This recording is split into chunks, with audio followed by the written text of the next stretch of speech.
அஸ்ஸலாமு அலைக்கும் friends, welcome to our channel Hana's corner. நம்ம மாடி தோட்டத்தில் தானாக வளர்ந்த இந்த தர்பூசணி செடியை பாருங்கள். நல்லா பெரிய காய் காய்ச்சி இந்த கேன்குள்ளேயே கிடந்திருக்கு. நானே இதை 2 நாள் முன்னாடி தான் இதை கவனித்தேன். நல்லா பெரிய காயாக தான் இருக்குது. கிடக்கட்டும், இன்னும் கொஞ்சம் முட்டட்டும். இது இன்னும் கொஞ்சம் பெருசாகட்டும்னு அதை போட்டாச்சு. இதுலேயே இன்னொரு பிஞ்சு இந்த சைடில் கீழே விட்டுருக்கு. இதை தான் நான் முதல்ல பார்த்தது. இது ஒரு கவர் போட்டு அந்த கவரை காற்றுல பறந்துடக்கூடாதுன்னு ஒரு கல்லும் வச்சுருக்கேன். அது பெருசாகட்டும். கிர்னி பழ செடிக்கிட்ட நம்ம ஏற்கனவே ஒன்று அப்லோட் பண்ணியிருந்தோம். இங்கே ஒரு காய் கடிச்சு போட்டிருந்துச்சுன்னு. எங்கே ஒரு கவர் கட்டி வச்சதையும் பார்த்தா அதுவும் ஒரே ஷாக் தான் ஃப்ரெண்ட்ஸ். அதையும் கடிச்சு தான் வச்சுருக்கு. சார், அது மட்டும் என் கையில் கிடச்சிச்சு. பாரு, நல்லா எவ்வளோ சூப்பர் காயாக இருக்குது.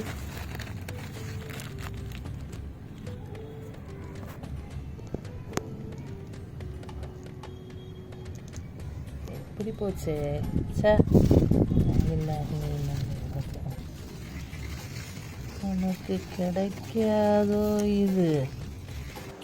இங்கே சென்னையில் நல்லா பயங்கரமாக மழை பெய்யுது. முந்தா நாள் பார்க்கும்போது கூட இந்த காய் நல்லா தான் இருந்துச்சு. நேற்று ஒரு நாள் தான் மாடிக்கு வரலை, அதுக்குள்ளே இந்த வேலை செஞ்சு வச்சுருக்கு. பெருச்சாலியாக தான் இருக்கும்னு நினைக்கிறேன் இந்த வேலை செய்கிறது. என்ன செய்கிறது, நம்ம இந்த சின்ன மாடி தோட்டத்தையும் நம்மளை பராமரிக்கிறது நம்மளுக்கு இவ்வளோ பெரிய சவாலாக இருக்குது. விவசாயிகள்லாம் எப்படி தான் அவங்க பயிர்களை பாதுகாத்து அதை சந்தைக்கு விற்பனைக்கு கொண்டுட்டு வர்றாங்கன்னு நினைக்கும்போது அவங்களுடைய கடின உழைப்புக்கு நம்ம கட்டாயம் சல்யூட் வச்சே ஆகணும். சரி, ஸ்ட்ரெஸ் ரிலீஃபரே நம்மளுக்கு ஒரு ஸ்ட்ரெஸ் ஆகிடக்கூடாதுன்னு மறப்போம் மன்னிப்போம்னு நம்ம பூச்செடிக்கிட்டு போயிடலாம். நல்லா பூக்கள் நிறைய பூத்து இருந்துச்சு, முல்லை பூக்கள். இதை கொஞ்சம் பறித்து எடுத்தாச்சு எல்லாத்தையும்.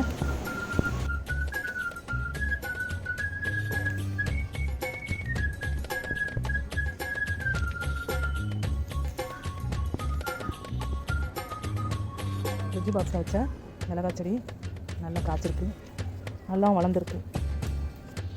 இதில் வைக்க மிளகாயெல்லாம் பறிச்சிடலாம்.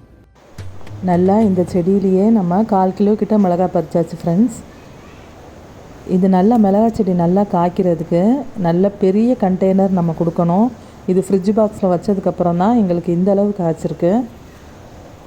இன்னும் நிறைய காய்கள் கிடக்கிறதே தெரியல எனக்கு. தேடி தேடி பார்த்து பறிச்சுக்கிட்டு இருந்தேன், அதுக்குள்ளே இருட்டிருச்சு. இந்த மிளகாய் செடிக்கு நான் கொடுத்த பாட்டிங் மிக்ஸ் 1 பங்கு நர்சரி மண், அதுலேயே செம்மண், இந்த உரம், மாட்டு எரு எல்லாம் கலந்தே இருக்கும். அது கூட நான் 3 பங்கு எம்சாண்ட் கலந்துக்கிட்டோம். நாங்கள் நல்லா மணல் பாங்கான மண்ணில் தான் இந்த மிளகாய் செடி நல்லா வந்திருக்கு. மற்ற பாட்டில் இருக்கிற மிளகாய்களை விட இந்த மிளகாய் செடி நல்லா காய்ச்சிருக்கு. மற்றபடி இந்த மிளகாய் செடிக்கு எந்த பயோ ஃபர்டிலைசரோ இல்லை வேறு எந்த கெமிக்கல் ஃபர்டிலைசரும் நான் கொடுக்கல. இதுக்கு நான் கொடுக்குறதெல்லாம் கிச்சன் வேஸ்ட் மட்டும்தான். இது 20 லிட்டர் வாட்டர் கேனில் இருக்கிற ஒரு மிளகாய் செடி. இது கூட ஓரளவு நல்லா தான் காய்ச்சிருக்கு. இதையும் பறித்து எடுத்துக்கிறேன். இந்த கேனில் வச்சுருக்க இந்த மிளகாய் செடி கிட்டத்தட்ட பட்டு போகிற நிலமையில் இருந்துச்சு. இதுக்கு நான் அப்பப்போ புளிச்ச மோர் ஒரு நாள் விட்டு ஒரு நாள் கொஞ்சம் நல்லா டைல்யூட் பண்ணி விட்டுக்கிட்டு இருந்தேன். இப்போ நல்லா எவ்வளோ காய்ச்சிருக்கு பாருங்கள். நம்ம கையால் வச்ச செடியிலிருந்து இப்படி கை நிறைய காய்கள் பறிக்கும்போது கிடைக்கிற இன்பமே ஒரு தனி அலாதி தாங்க. இந்த வீடியோ உங்களுக்கு பிடிச்சிருந்தா ப்ளீஸ் லைக் பண்ணுங்கள், ஷேர் பண்ணுங்கள், சப்ஸ்கிரைப் பண்ணுங்கள்.